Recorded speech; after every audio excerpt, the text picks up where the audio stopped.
Usted debe haber escuchado el entrampamiento judicial en el que se encuentran en este momento el Estado peruano, por un lado, y Telefónica del Perú, la empresa Telefónica del Perú.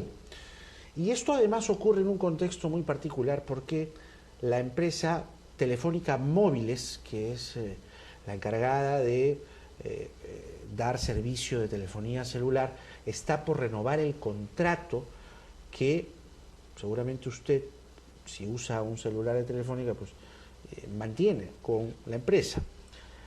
Y debe haber escuchado además usted que el viceministro de Transportes y Comunicaciones, el señor Raúl Pérez Reyes, ha dicho en los últimos días que la empresa telefónica debe resolver primero el problema de los impuestos para sentarse a negociar la renovación del contrato.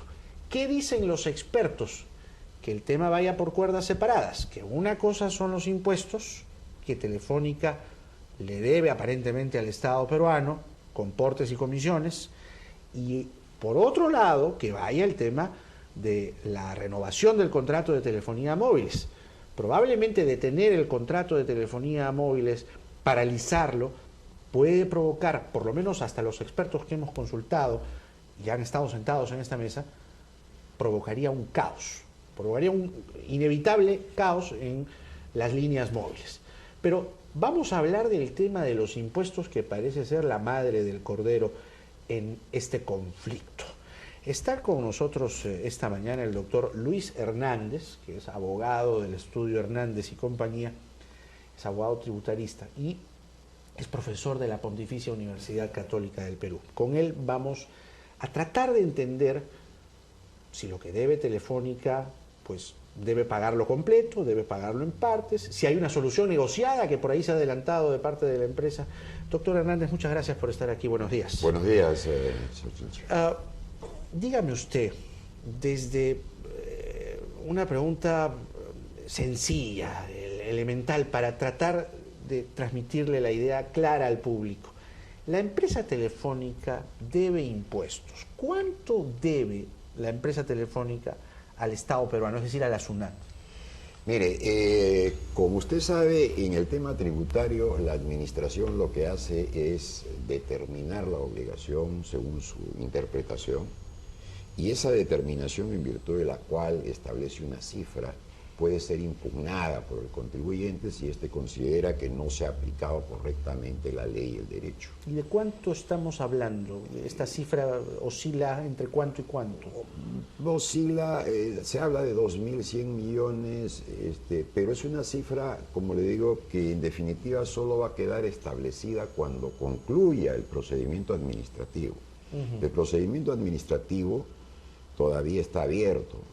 El Tribunal Fiscal ha emitido una serie de resoluciones como consecuencia de eso por los años que están peleándose, que son los años 98 al 2001.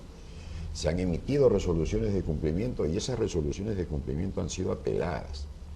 Y han sido apeladas, entre otras cosas, porque la administración tributaria, que debió aplicar estrictamente el mandato del tribunal, lo ordenado por el tribunal, por eso se llaman resoluciones de cumplimiento, ha incumplido esos mandatos. Entonces, en estos momentos no hay una cifra cobrable, no hay una deuda exigible. No es que estemos frente a un caso en el cual un contribuyente tiene ya una deuda que debe pagar y no la paga. Entonces, porque la gente que está viendo en este momento nuestra conversación, algunos, y eso no lo podemos negar, no tienen una buena impresión de la empresa telefónica. Y se estarán preguntando, oiga, y encima que no me contestan el teléfono, que me atienden mal en servicio al consumidor, ¿no paga impuestos? La pregunta que le hago es, ¿por qué hemos llegado hasta esta instancia? ¿Por qué hay un proceso administrativo? ¿Por qué hay un proceso judicial? ¿Por qué la empresa no ha pagado impuestos cuando debió haberlos pagado? Bueno, la empresa, como lo ha dicho reiteradamente, ha pagado más del 50%, habla del 51% de sus utilidades por concepto de impuesto a la renta, siendo así que la tasa del impuesto máxima en el Perú es 30%. O sea, primera cuestión, la empresa sí ha pagado el impuesto a la renta.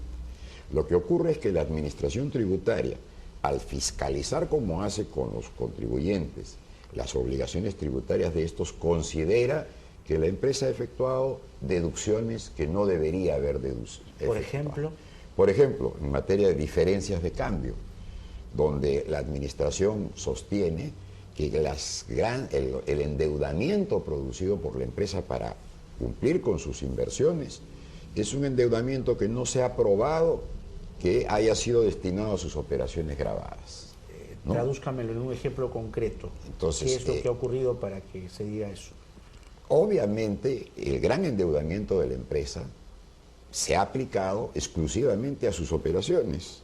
Así es. O sea, no es que se haya endeudado para regalar ese dinero, Correcto. para entregárselo a los accionistas o para realizar operaciones ajenas al negocio.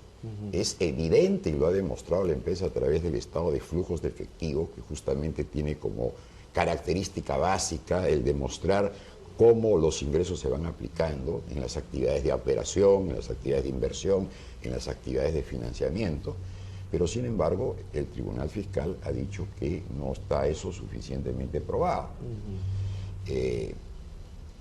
Yo diría que bajo un criterio inclusive de razonabilidad, ¿no?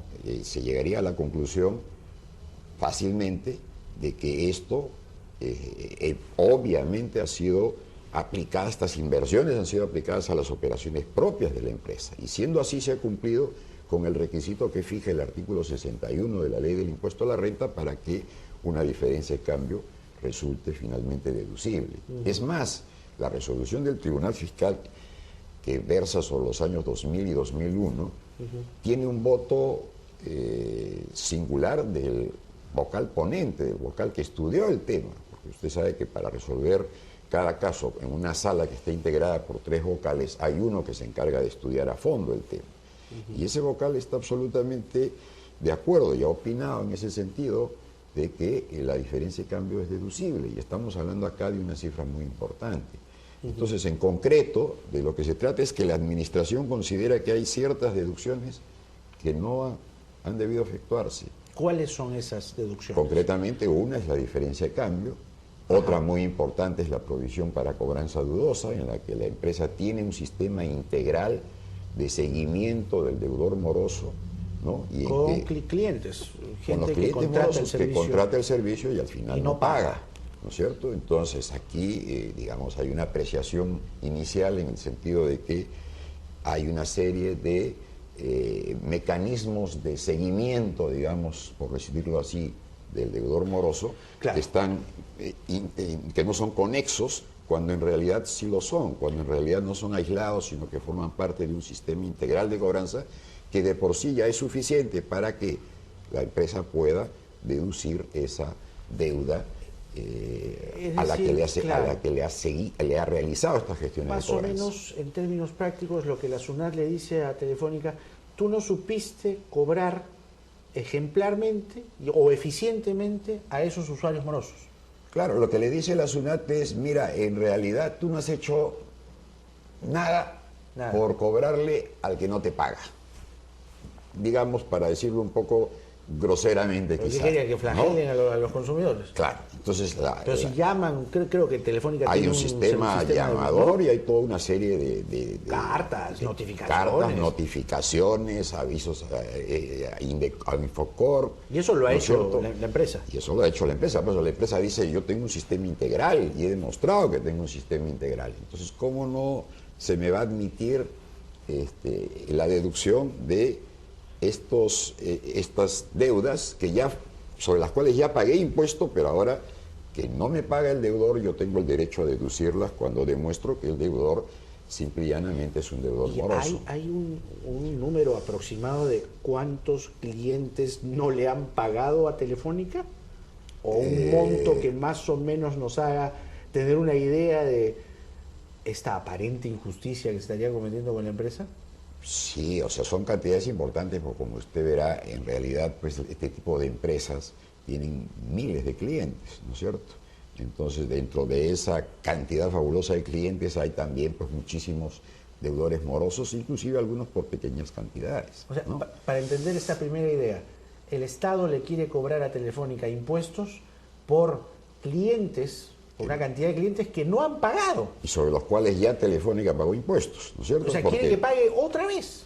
en buena cuenta no le permite neutralizar lo que ya pagó. Claro, y decir, ¿Cierto? ya, oye, yo no te Ya puedo pagar esto pagaste porque... sobre algo que no has cobrado y que no vas a cobrar, Claro. no importa, mala suerte. Claro, Es un poco eso, ¿no es cierto? claro. Cuando en realidad la empresa está demostrando que, de acuerdo con la legislación,